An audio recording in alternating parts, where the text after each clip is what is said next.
하나님께서 우리들이 살고 있는 이 땅에 사랑과 평화, 정의가 넘쳐나도록 은혜를 주시기를 먼저 간절히 소원합니다.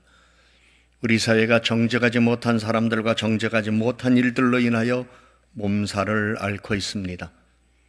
하나님께서는 이러한 세상에서 정직한 사람을 보호하여 주시겠다고 말씀하십니다.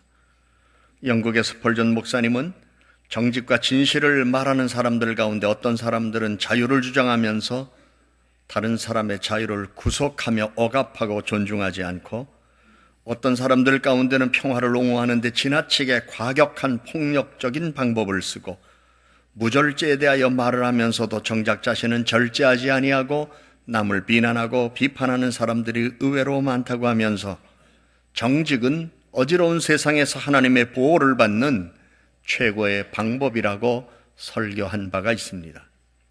모세는 애굽에서 나와 광야에 머물고 있는 이스라엘 백성들에게 가르쳐야 할 교훈들이 많이 있었지만, 여호와 하나님께서 보시기에 정직하고 선량한 일을 행하라, 그리하면 내가 복을 받고 그 땅에 들어가서 여호와께서 모든 대적을 내 앞에서 쫓아내시겠다고 맹세하신 아름다운 땅을 차지해야 하리니 여호와의 말씀과 같으니라 말씀하며, 이제 애굽에서 나와 광야에서 머물고 있는 우리들이 정직하고 행실이나 성질이 착하여야 하나님이 보호하여 주실 것이라고 이렇게 강력하게 백성들에게 말씀을 전했습니다. 오늘도 성경은 여호와 하나님은 해요 방패이시라, 여호와께서 은혜와 영화를 주시며 정직하게 행하는 자에게 좋은 것을 아끼지 아니하실 것이 미인이다라고 말씀합니다. 세르반데스의 작품 가운데 소개된 글이 하나 있습니다.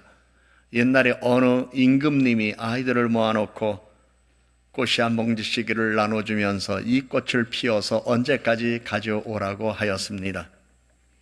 한 2달 뒤에 각자 화분에 아름다운 꽃을 피워서 임금님에게 왔습니다. 그런데 한 아이는 빈 화분, 흙만 담겨있는 화분을 들고 왔습니다.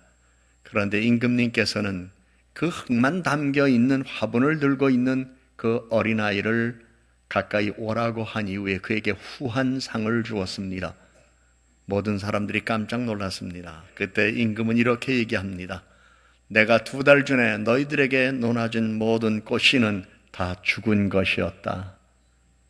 어떻게 죽은 꽃씨에서 이렇게 아름다운 꽃이 피어날 수 있는가? 이것은 바로 그들의 정직을 시험해 본 것이었습니다.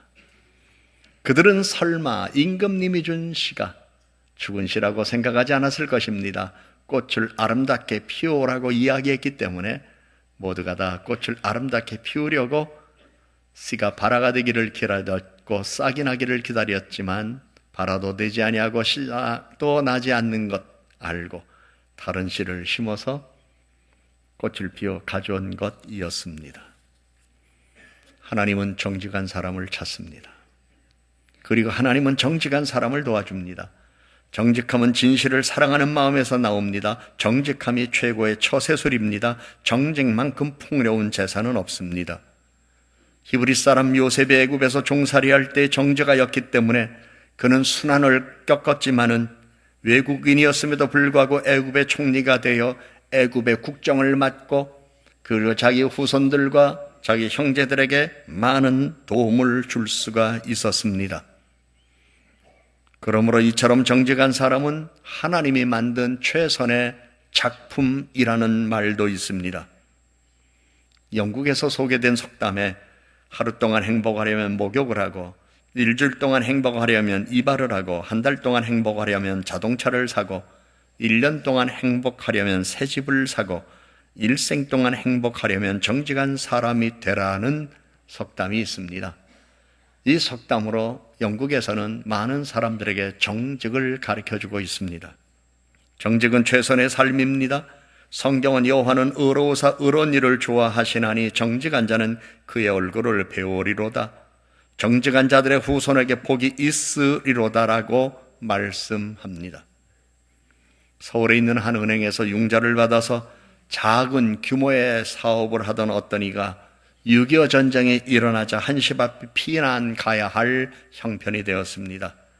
그런데 피난길을 준비하던 중 그는 자신이 은행에서 빌린 돈을 갚아야 할 날짜가 된 것을 알고 돈을 준비하여 은행으로 갔습니다. 전쟁이 일어나자 사람들은 돈이 될 만한 것이면 뭐든지 챙겨서 떠나는 상황이었는데 그는 거꾸로 돈을 들고 은행을 찾아간 것이었습니다. 은행에 가서 여기 빌린 돈 갚으러 왔습니다 하며 돈가방을 열며 은행 직원을 불렀습니다. 은행 직원은 돈가방과 그를 보면서 매우 난처한 표정을 지으며 이렇게 말했습니다. 빌린 돈 갚으러 오셨습니까? 전쟁 중이라 장부가 어디 있는지도 잘 모르겠는데요. 장부 중에 일부는 이미 부산으로 보내졌고 일부는 분실된 것 같습니다. 그런데 돈을 빌려간 사람 대부분은 이때다 싶어 돈을 갚지 않아도 생각하는데 그래도 돈을 갚으시겠습니까? 은행 직원의 말에 그는 잠시 망설였습니다. 갚을 돈을 은행 직원에게 건네주면서 이 돈을 혹시라도 은행 직원이 자기 주머니에 넣지 않는다는 보장도 없었기 때문에 은행 직원에게 건네면서 돈 받았다는 영수증 하나만 확실하게 해 주십시오. 그러면서 그 직원의 도장도 함께 찍어달라고 요청했습니다. 결국 은행 직원은 그의 뜻대로 돈을 받고 자신의 도장과 그리고 은행의 직인을 찍어서 영수증을 건네줬습니다. 6.25 전쟁이 끝난 이후에 그는 가족들을 데리고 제주도에서 군납사업 시작했습니다. 신선한 생선을 공급하는 일인데 갈수록 주문량이 많아져서 그는 배 한 척이 필요했습니다. 그런데 수중에 돈이나 담보물이 없었기 때문에 자신의 능력만으로는 도저히 배를 구입할 수가 없어서 사업자금을 마련하기 위하여 부산에 있는 은행을 찾아가 융자를 신청했습니다. 그러나 은행에서는 전쟁이 막 끝난 후 모든 것이 불확실한 상황이었기 때문에 융자는 위험하다고 판단해서 그의 요청을 거절했습니다. 융자를 받지 못하고 은행문을 나서려다가 문득 자신이 전쟁 중에 돈 갚은 일이 은행에서 잘 처리되었는지가 궁금했습니다. 그래서 발길을 돌려 다시 은행으로 들어가서 직원에게 자기가 간직하고 있던 예전에 받았던 영수증을 그에게 보여주면서 혹시 이것이 어떻게 처리가 되었는지, 잘 처리가 되었는지 확인 좀 하고 싶습니다라고 내놓았더니 그 영수증을 본 직원이 깜짝 놀라면서 아, 선생님이셨습니까? 우리 은행계에서는 남들은 다 피난 중에 갚을 돈도 안 갚고 피난 가는데 한 사람이 피난 가면서 갚을 날짜가 되었다고 장부도 확인할 수 없었는 것이었는데 은행에 와서 융자 받은 돈을 다 갚고 간 분이 있었습니다. 요즘 이런 사람 보기 어렵습니다. 세상에 이런 사람 없습니다. 이러한 이야기가 은행가에 회자되어 있었는데 그분이 바로 당신이십니까? 당신의 정직함은 우리 은행가의 전설처럼 회자되고 있습니다라고 하면서 직원은 그분을 은행장 방으로 안내했고 은행장은 이야기를 다 듣고 당신처럼 진실하고 정직한 사업가를 본 적이 없습니다라고 말하면서 흔쾌히 필요한 금액을 융자해 주었습니다. 그는 융자받은 사업자금과 은행권의 신용을 바탕으로 사업을 성공시켜 나갔습니다. 정직이란 어떤 상황에서도 생각과 말과 행동을 거짓 없이 바르게 표현하여서 신뢰를 얻는 것입니다. 이처럼 정직한 성품, 정직한 삶의 태도로 한국에 존경받는 경영자가 된 분이 있습니다. 그분이 바로 한국유리공업 주식회사 설립자 최태섭 회장님이십니다. 전쟁 중에도 정직한 인격으로 신뢰를 얻은 그는 정직을 미천으로 사업을 확장해 우리나라의 굴지의 기업으로 키웠고 드디어 해외까지 진출하는 대기업으로 만들었습니다. 교회의 장로로서 한국 교회사에 귀감이 되시는 분이셨습니다. 정직함은 하나님의 보호를 받습니다. 정직함은 하나님이 사람을 통하여 주시는 복을 받습니다. 오늘 우리들이 살고 있는 시대는 정직의 위기 시대입니다. 이러한 시대에 정직하면 하나님이 보호하여 주시고 축복하십니다. 성경은 대저 정직한 자는 땅에 거하며 완전한 자는 땅에 남아있으리라. 여호와의 도가 정직한 자에게는 산성이요 행하가는 자에게는 멸망이니라. 정직한 자의 성실은 자기를 인도하거니와 사악한 자의 패역은 자기를 망하게 하느니라. 성읍은 정직한 자의 축복으로 인하여 진흥하고 악한 자의 입으로 말미암아 무너지느니라. 악한 자의 집은 망하겠고 정직한 자의 장막은 흥하리라. 하나님께서 이렇게 말씀하십니다. 정직과 진실성은 다양한 방법으로 스스로를 나타내 보입니다. 정직과 진실성은 자신의 이익을 위하여 남을 속이지 않는 사람들에게서 볼 수 있습니다. 세상을 살아가는 동안 나 자신이 다른 사람으로부터 믿을 수 있는 사람이 된다는 것은 축복입니다. 인격의 필수 요건은 정직입니다. 그러므로 우리 그리스도인의 인격은 진실성으로 표현되어야 합니다. 아무리 기도를 유창하게 하고 교회 와서 열심히 땀 흘리고 봉사하여 남이 볼 때 매우 충성하는 사람인 것 같지만 빈말과 거짓말을 많이 하는 사람, 믿을 수 없는 사람이며 그는 그리스도인의 자격이 없습니다. 상인은 상품을 팔아 이윤을 많이 남길수록 좋지만은 속임수를 쓰다가 그 사실이 알려지면 손님을 잃게 될 것입니다. 유능한 사람일지라도 거짓말을 하며 남을 속이거나 부정직한 사람은 사람들이 믿어주지를 않습니다.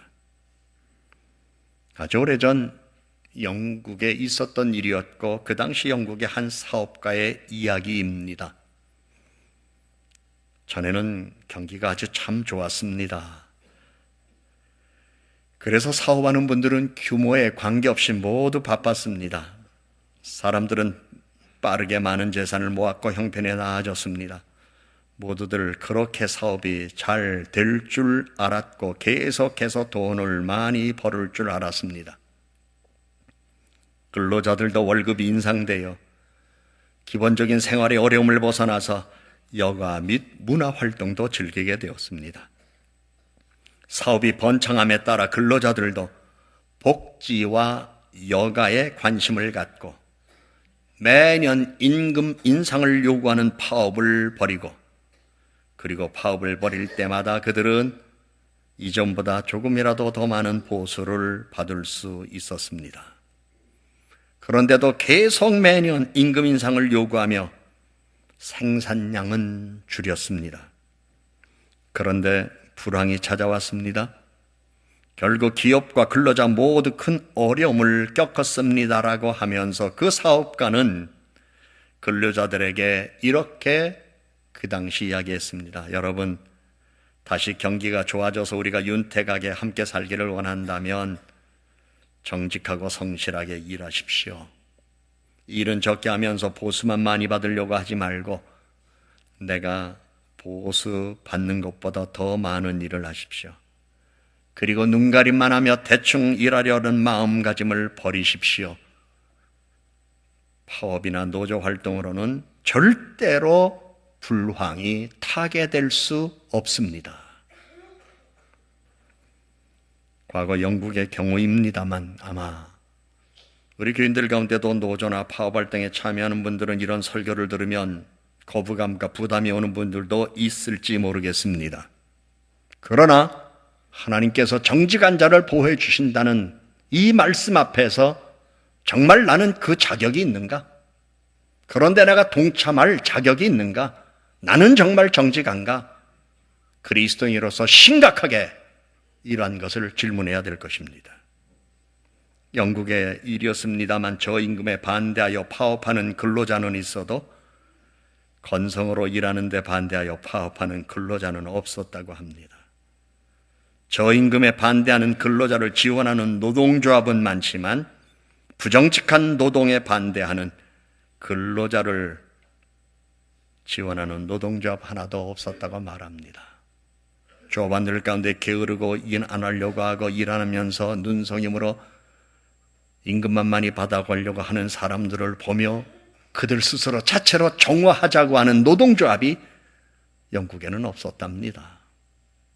그리고 매년 인상을 요구하고 그것으로 여가와 문화는 즐겼지만 결국 기업들은 모두가 다 망하게 되는 사례가 있었다는 것을 역사의 자료에서 보면서 오늘 우리는 침체, 쇠퇴, 멸망의 그 길을 반복해서 우리 사회가 가는 것은 아닌가 심각하게 생각하며 우리 그리스도인들만이라도 자신의 삶의 자리에서 정신을 차리고 정직하게, 신실하게, 바르게 사는 삶을 모범적으로 보여야 할 때가 왔다는 사실을 우리는 심각하게 인정하며 하나님 앞에서 정말 나는 정직하게 살아가고 있는가? 정직은 모든 분야에 적용될 것입니다.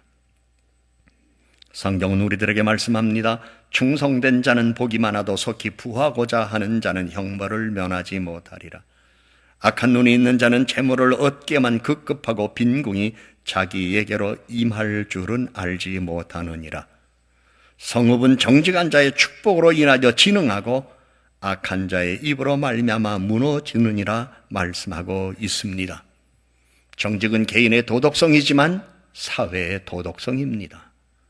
정직은 개인이 다른 사람들로부터 신뢰를 받는 거지만 사회의 정직은 세계사에서 다른 나라들로부터 인정받는 것입니다. 우리는 정직이 금이 간 것이 아니라 이미 금이 간 그 자리에 물이 스며들어 깨질 위기 속에 있는 시대에 살아가고 있습니다. 이럴 때 우리는 정신을 차려야 할 것입니다. 우리 사회가 혼란스럽다는 것은 여러분 모두 다 알고 있습니다. 이제 이 혼란을 누가 잠재울 것인가?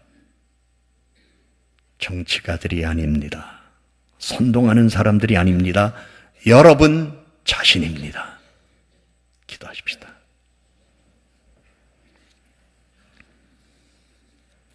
우리 조용히 하나님, 우리나라가 각 분야에서 정직한 나라, 정직한 사회를 이루게 하소서. 나 개인도 하나님의 자녀로서 세상에서 정직한 삶을 살아가며 하나님의 보호를 받게 해 주소서. 우리 같이 잠시 하나님 앞에 소리내어서 기도하십시다. 하나님 아버지, 우리는 오늘의 사회가 위기 사회라고 얘기합니다.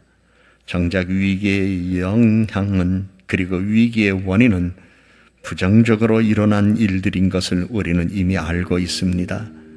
이러한 세상에서 하나님, 우리들이 회복해야 할 것, 하나님의 자녀이기 때문에 지켜야 할 것, 하나님의 사람으로 감당해야 할 것, 그것이 바로 가장 기초적인 삶의 태도요, 하나님 앞에서의 거룩한 마음이요, 그것이 바로 정직한 삶이라는 것을 알게 되었고, 성경은 정직한 자는 성읍을 세우며 오히려 하나님의 보호와 축복을 받는다는 것을 성경은 우리에게 말씀해 주었습니다. 이 말씀으로 우리 모두 하나님의 축복을 받게 하여 주셔서 다시금 발전하게 하시고 번영하게 하시고, 번영과 발전, 그 삶의 자리에 우리 모두 하나님께서 주신 풍성함을 누리며 살아가도록 축복해 주시옵소서. 하나님 아버지, 이 땅에 악한 영들이 떠나가게 하시고 각 분야의 정직의 영으로 충만하게 채워 주시옵소서. 예수님 이름으로 기도드립니다. 아멘.